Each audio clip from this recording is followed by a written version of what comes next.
সাত সকালে নরেন্দ্রপুরে বিধ্বংসী অগ্নিকাণ্ডের ঘটনা। এই ঘটনায় এখনো পর্যন্ত যেটা জানা যাচ্ছে যে দমকলের 3টি ইঞ্জিন এসেছে।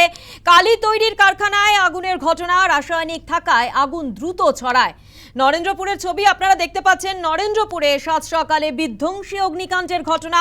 কালি তৈরির একটি কারখানায় আগুন লাগে, রাসায়নিক থাকায় আগুন দ্রুত চারিদিকে ছড়িয়ে পড়ে। ঘটনাস্থলে দমকলের 3টি ইঞ্জিন। যে ছবি আপনারা দেখতে পাচ্ছেন নরেন্দ্রপুরের ছবি, আজ সকালেই বিধ্বংসী অগ্নিকাণ্ডের ঘটনা। কালি তৈরির একটি কারখানায় আগুনের ঘটনা ঘটে এবং রাসায়নিক থাকায় সেই আগুন দ্রুত ছড়িয়ে পড়ে। ঘটনাস্থলে দমকলের 3টি ইঞ্জিন। নরেন্দ্রপুরে বিধ্বংসী অগ্নিকাণ্ডের ঘটনা, কালি তৈরির কারখানায় অগ্নিকাণ্ডের ঘটনা। রাসায়নিক থাকায় আগুন আরো দ্রুত ছড়িয়ে পড়ে। ঘটনাস্থলে দমকলের 3টি ইঞ্জিন। যে ছবি দেখতে পাচ্ছেন, কালো ধোঁয়ায় ঢেকে গিয়েছে চারিদিক।